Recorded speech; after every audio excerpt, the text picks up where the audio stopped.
সে যদি নামজারি না করে বসে থাকে, তার আরেকজন সন্তান যে ওই জমি আবার বিক্রি করবে না তার কি প্রমাণ? মানে ভূমির মালিকানা প্রাপ্তের ক্ষেত্রে যতটা বেশি সজাগ, কিন্তু মালিকানাটা ঠিক রাখার জন্য রেকর্ডপত্র সংরক্ষণ করতে ততটা সজাগ না। এই কারণে আমাদের ভূমি নিয়ে জটিলতা অনেক বাড়ছে।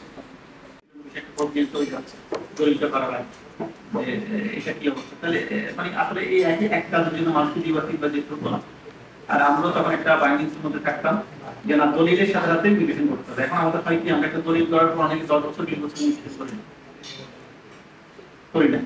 এখন যে আমাদের ইউনো বলেছিল, এখন আপনি জমির দলিলে মালিকানা পাচ্ছেন, মালিকানা পাওয়ার পর দখল নেই, জমি পাশে যায়, আপনাকে দখলটা ইস্যু করতে হবে। পাশাপাশি কি নামজারি করে, আপনি নামজারি করা মানে কি, আর নামজারিটা হচ্ছে মেন কারণ। নামজারির মধ্যে দিয়ে আপনি পরবর্তীতে কি খাজনাটা চালু করলেন। কারণ আমরা এই কাজটা করি না। কারণ এই কাজটা না করার কারণে আমাদের অনেকগুলো ভোগান্তি সৃষ্টি হয়। একটা পরিবারে ধরেন উত্তরাধিকার সূত্রে 5 জন বা 7 জন বা 8 জন বা 3 জন বা 2 জন থাকে। তো এখন একটা উত্তরাধিকার সূত্র নেই, সহজটা বলি, উত্তরাধিকার সূত্র অনেক জটিল, বাচ্চা তারও যোগ্য থাকে না।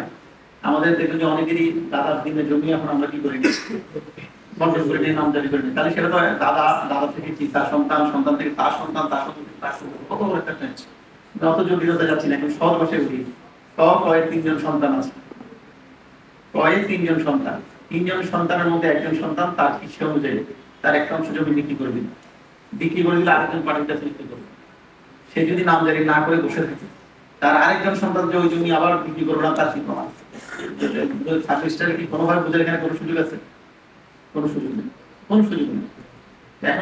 এখন সেই জন্য যদি নামজারি করে ফেলে তাও তো একটা ভিত পায়। এখন ধরুন সে নামজারি না করে বসে থাকলো, কর্তৃপক্ষ কিনে আগে নামজারি করে ফেললো, এটা একটা লম্বা প্রসিডিউরে করে দিলেন আপনি।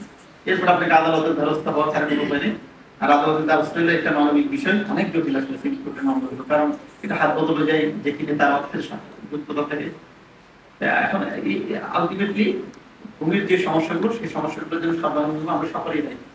এককভাবে অফিসকে দোষারোপ করলে হবে না, আমরা সকলে মিলে যাই। আমরা আমাদের ভূমির বিষয়ে যতটা, মানে ভূমির মালিকানা প্রাপ্তের ক্ষেত্রে যতটা বেশি সজাগ, কিন্তু মালিকানাটা ঠিক রাখার জন্য রেকর্ডপত্র সংরক্ষণ করতে ততটা সজাগ না। এবং এই কারণে আমাদের ভূমি নিয়ে জটিলতা অনেক বাড়ছে।